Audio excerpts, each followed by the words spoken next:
Our first feature tonight is Morning Show.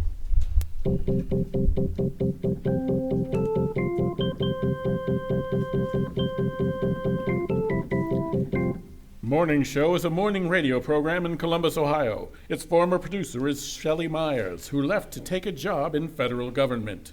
I'm happy in my new position.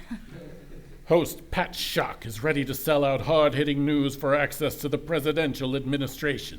1 second, I'm prepping for my interview. While co-host Gus Goodale is left defending the journalism he didn't want to do in the first place, while harboring a possibly unrequited crush on Shelly. How did I end up in this position? Tonight's episode, False Flag Day. It's a typical morning as morning show broadcasts. It's going to be a warm weekend, so get out your grills and celebrate Flag Day. Well, who celebrates Flag Day, Pat? Patriotic Americans? Well, I'm a patriotic American, and I've never celebrated Flag Day. Some may beg to differ with you, Gus. Well, how would one even go about celebrating Flag Day? I mean, wrap themselves up in an American flag like a toga? Toga! Toga! No, that would be... Pat? Are you there? You all right? I mean, are you stunned by silence by my brilliant point? Or thought of my legs in a little mini toga there? We have reports that a terrorist attack is occurring right at this moment at the Federal House, the current seat of government for President Anderson. That's only a few miles from here. Yes, Gus, it is. Should we seek shelter? At this time, authorities are ordering all civilians to stay away from the Federal House. If they are anywhere near there, they should evacuate in an orderly fashion. Yeah, like that's going to happen. Come on, let's go. We'll take a quick commercial break to get more details, and then Morning Show will be right back with you.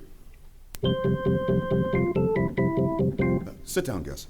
Hey, if there's an attack happening, we got to go. We're fine here. It's at the Federal House. But they said to evacuate the city. Just near the Federal House. But wait a second. How are you even getting this information, and I'm not? Earpiece. We should both have an earpiece. Fine, we'll get you an earpiece. What? You mean now? I don't think we have an extra just lying around. I'll just talk on the intercom. Leanne, the intern. Where's Mike? I mean, he was here a few minutes ago. He had an appointment.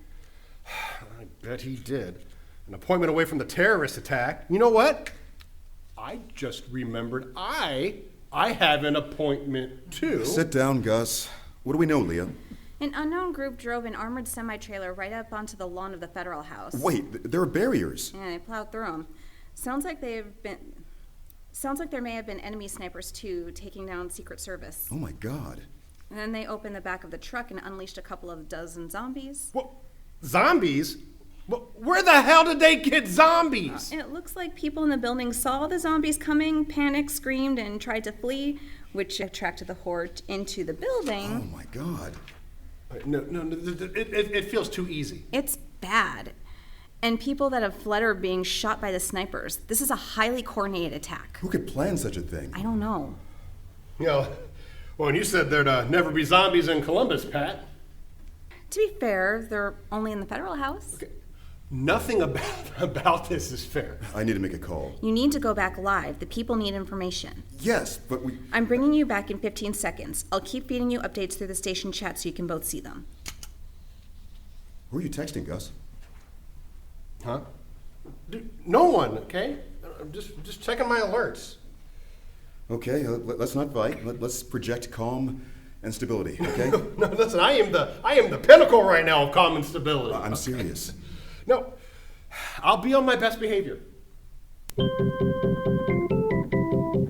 We're back. Thank you for tuning in to Morning Show on WUBD. Here's what we know so far. Some terrorists, for they must surely be called terrorists, have unleashed zombies directly into the Federal House. Authorities are mobilized and cordoning off the area, and there does not appear to be a threat to anyone outside the grounds. But stay away from the building and stay inside if you work downtown. And if you do work downtown or in that building, even if only sometimes, please text back anyone who may care if you are alive or dead. People will be worried about you. Excellent advice, Gus. Sorry. Well, okay, folks, let's see what other good advice old Gus the Wise can come up with for you, huh? Meanwhile, in the government offices in the former insurance headquarters down the street from the federal house, Shelly is texting on her phone and she is interrupted by a guy knocking on her open door. You okay, Shelly? I'm fine, Guy. But with what's happening... I'm fine. Get back to work. Actually, maybe we should... Yeah, I'm not interested, But Guy. I just... Yeah, I have a job to do, and so do you. What if someone attacks us here? Then we will deal with it, but until then there's no sense in worrying about it. This is the worst attack on our country since 9/11, and you just sit there calmly telling me... Calm? You think I am calm. I'm not freaking out because I'm not a child, but of course I'm not calm. Someone just attacked the President of the United States. They're still attacking. And this building might very well be a target. But, focus on doing your job and the things that you can control, and then maybe you can be as calm as I am. All right. Mind if I work in your office? Yeah, I mind. Get out. But if this building is attacked... What? What happens if this building is attacked? I'd like to be nearby, in case... Oh, in case the poor little girl needs your protecting. Get out! That's not what I meant. I told you that what we are doing... This is not a relationship, okay? If you are getting attached, then I am ending it. I'm not getting attached. Doesn't mean I don't want to look out for my friend. Yeah, whatever. I have things to do, Guy. Okay. Well, Shelly, I guess if you need anything... I could use a sandwich. A sandwich? Now? Yeah, I didn't have time for breakfast this morning. Bacon, egg, and cheese. Real egg, not that egg white crap. All right. One sandwich. I'll be right back. Thanks, Guy. Back on the air a short time later. Thank you for sticking with WUBD and Morning Show for our continuing coverage of the terrorist attack. We have an eyewitness at the scene. Let's bring her on the air. Hello, Danielle. Hi, Pat. Thanks for having me on. I'm just glad you're safe.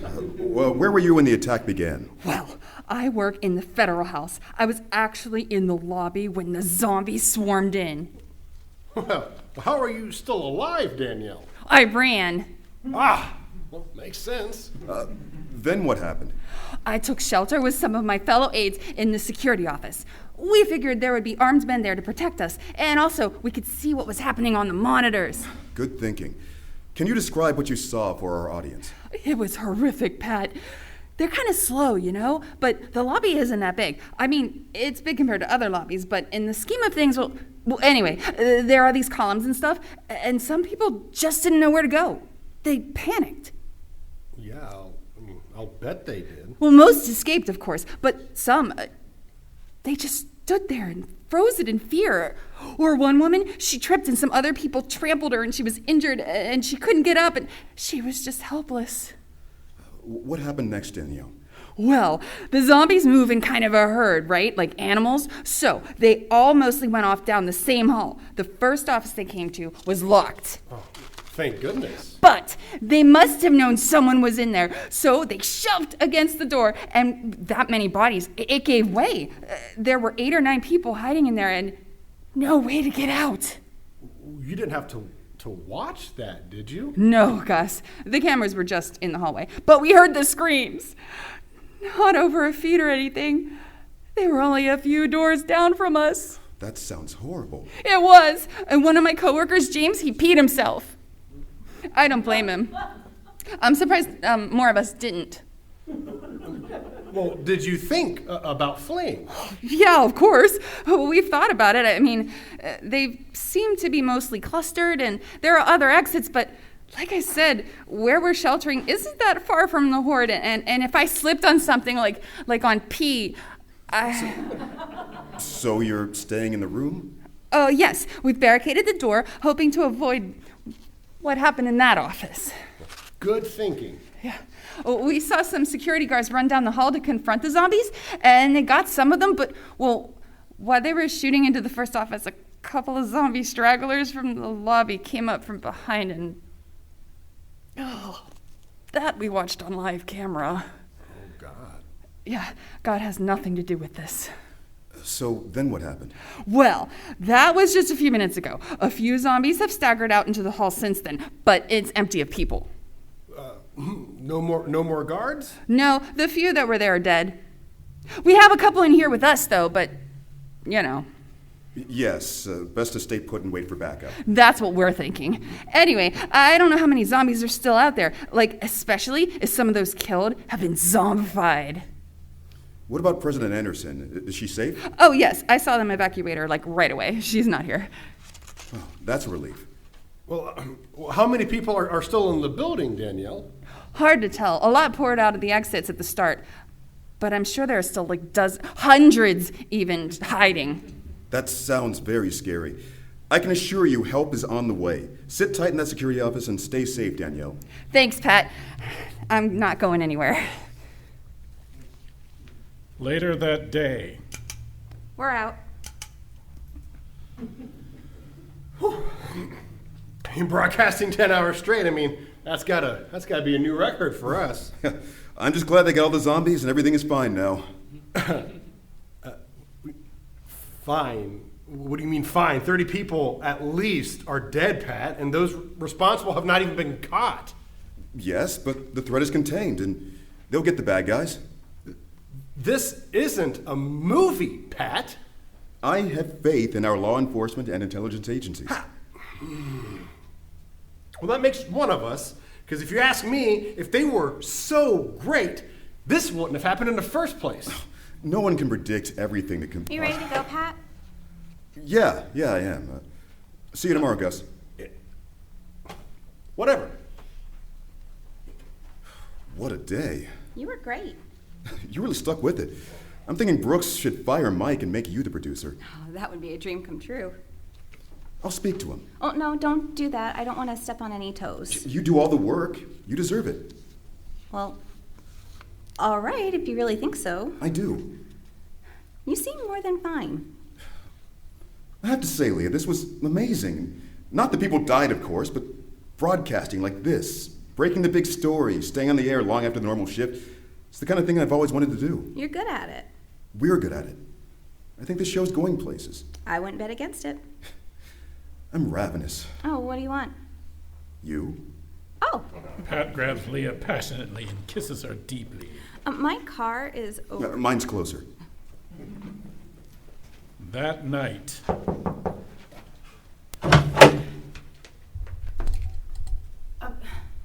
Gus? Hi. I was, just walking by. Now is not really a good time. Why? I mean, it's not cold out, so, what, you don't want to let me in? No, it's not that. It's just... No, don't worry. No, listen, I'm not here for a booty call or anything. I'm just checking to make sure you're all right. I'm fine, thank you. Really. No, listen, I understand, I get it. I know you put up a tough I'm front. I'm really okay, Gus. I was in my office. I wasn't even at the federal house, so... Oh. Well, still, if you... Shelly? Is that the sushi?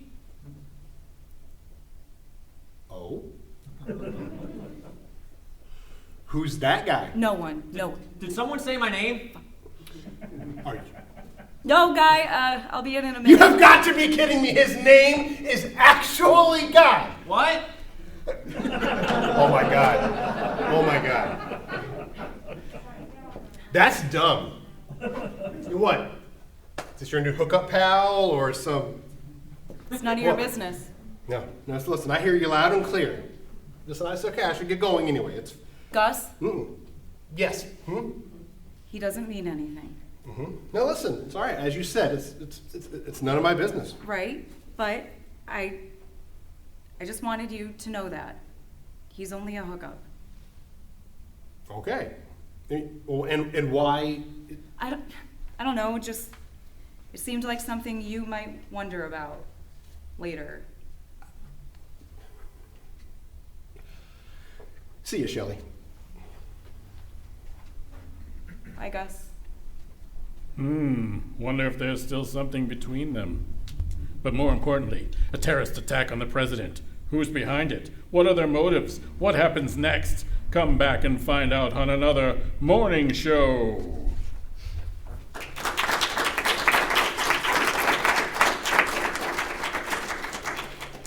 It's All Been Done Radio Hour number 374, morning show number 15, False Flag Day, was written by Jerome Wetzel and directed by Samantha Stark. It starred Kristin Green as Shelly Meyers, Keith Jackson as Pat Schock, Nathan Haley as Gus Goodale, Ashley Collins as Leah Zichi, Joe Morales as Guy, and Samantha Stark as Danielle. The episode was narrated by Darren Esler. Our Foley artist is JT Walker. Our technical director is Shane Stefanchik, music director Kristin Green, who also composed the morning show theme. Please check out our website, It's All Been Done Presents, found at IABDpresents.com, and support our host site, Boxland Media, where It's All Been Done Radio Hour is now performing our live shows. You can also support us at patreon.com/IABD. Hope you have a great week. It's All Been Done Presents. Who's got the time?